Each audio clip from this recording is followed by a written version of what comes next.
And we are live. Hello everyone, this is My Two Cents and welcome back to my channel. For this week's live stream, I have an interesting topic I want to cover, which is Greek mythology. It's not something I cover a lot on my channel, but it's interrelated with a discussion that I had recently. Now, many of you may have watched the live discussion I held with Jenna Harmon about 2 weeks ago. It was very well received. It's got a lot more views than a lot of the videos I've been doing recently. And I thought it was a good discussion. Both of us were discussing the issues we see with men and women dating today. I, of course, was arguing from the position that I think feminism has taught women they can have it all. Many women today have an overinflated sense of self-worth and are therefore setting their standards too high, and a lot of other issues.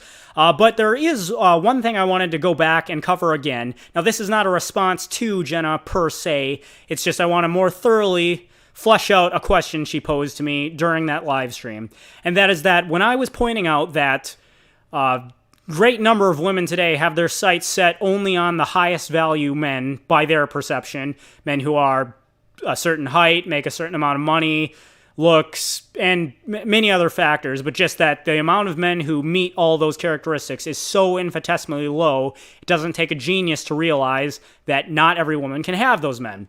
Well, Jenna posed a question to me, she said, though, and that is that she's very concerned about the fact that if a woman is not if a woman lowers her standards, if she chooses to date a man she's not attracted to, they might get divorced, because some people do cite divorce, say lack of attraction, as a reason they get divorced. So if a woman wants to only marry someone she's attracted to, and she's only attracted to these men who have these certain characteristics, what's the solution? And the question specifically, it was, what's the solution? Now, I think I answered the question sufficiently at the time, but I do want to flesh that out a little bit more. And before we do, I want to talk about the concept of the alpha widow, which many other channels that deal with men's issues have talked about this before. But an alpha widow is a certain kind of woman whose standards have become unrealistically high because of the men she's dated in the past. So this is bunchofwisdom.com/alpha-widow. Gives a pretty good definition here. An alpha widow is a woman who has experienced at least one relationship with an alpha man of higher value. This relationship doesn't have to be long-term, but it's usually long enough for the woman to set certain standards and expectations for the kind of man she thinks she deserves. An alpha widow who has been with a 9+ man on the sexual market value scale, for example, will have a hard time dating a man below that. To her, anything less than a 9 out of 10 will not be worthy of her commitment and attention, and I'd add respect in there. I'd also add whether or not she's dated a man of that value. I think, in particular, an alpha widow is someone who has been intimate with such a man, because once that initial pair bond takes place, where she's not only been on a date with or had a relationship with this type of man to some experience, she's now emotionally bonded with him in a way that is unique to women when they are intimate with a man. Now it's going to be virtually impossible for her to accept a man who's anything less, or is less value by her perception going into the future. Of course, the problem is when she's in her youth and in her prime, sometime between the ages of 18 and 25, and she is intimate with that man, now later on in life, when her own SMV is much lower, she's still going to believe she deserves that kind of man, but she's only going to be able to attract the attention of men who are of less value by her standards. So she is going to be perpetually unhappy. Whatever relationship she does secure, she's going to be constantly comparing them to this initial alpha male that she had somewhat of a relationship or was intimate with at some point in her life. And it's basically that decision she made, the choice to be intimate with him, the delusion to believe that she could lock him down when he had as many choices available to him as he did, is what is now forever trapped her in this unhappiness, this inability to be satisfied with the relationships that are available to her. So what is the solution? To answer that question, to answer Jenna's question, what is the solution, I want to hearken to a tale from Greek mythology called Pandora's Box. And I'm going to quickly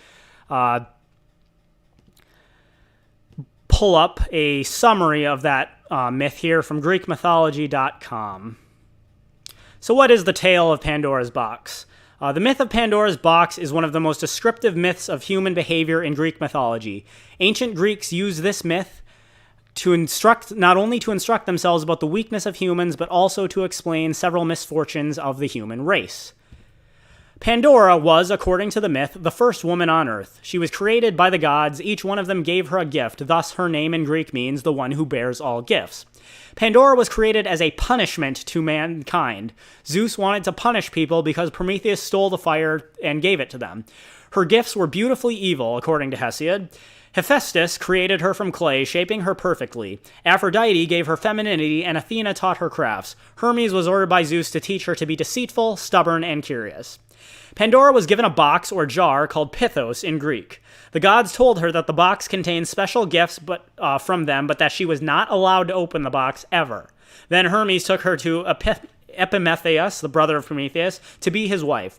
Prometheus had advised Epimetheus not to accept anything from the gods, but he saw Pandora and was astonished by her beauty, thus he accepted her right away.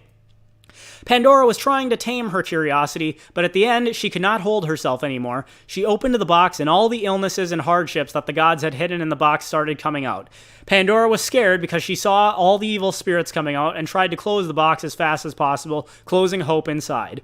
According to Hesiod, Hope indeed stayed inside because that was Zeus's will. He wanted to let people suffer in order to understand that they should not disobey the gods. Pandora was the right person to do it because she was curious enough but not malicious. The myth of Pandora's Box has been fascinating people ever since, catching the imagination of countless artists who created frescoes, mosaics, and sculptures depicting Pandora and the mythological elements.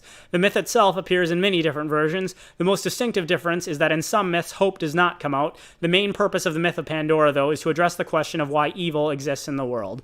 And they do say the main point of the myth was to express why evil exists in the world, but I think there is something else that's captured in this myth that the ancients who penned this tale knew very well. One, Pandora is said to be the first woman. I don't think that's a coincidence. And two, she's curious. And not necessarily malicious, but her curiosity gets the best of her. And so Zeus, king of the gods, gives her this box and basically warns her never to open it. Mind you, she has the right to open it if she so desires. The gods have not forbidden her from opening this box, but they warn her, do not open the box. And in some versions, and the version I say captures this the best, Zeus specifically tells her that once the box is opened, it can never be closed.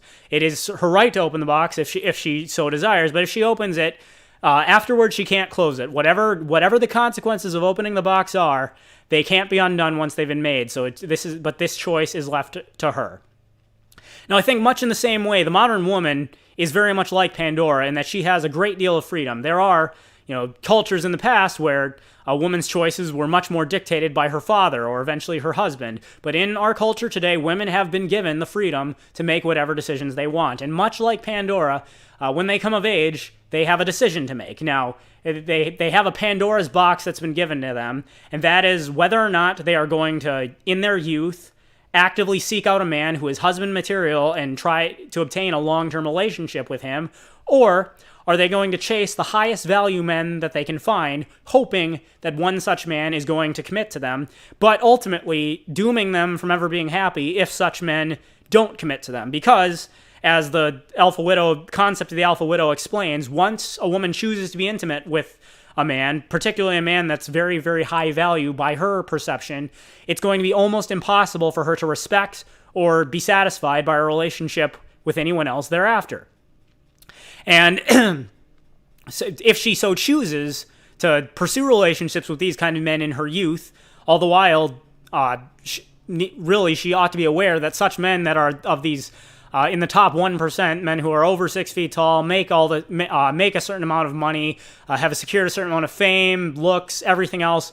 Men like this who are in extremely high demand don't have to settle down. They can hop from woman to woman to woman, and they're always going to find another woman willing to give them the intimate attention they're looking for without having to settle down.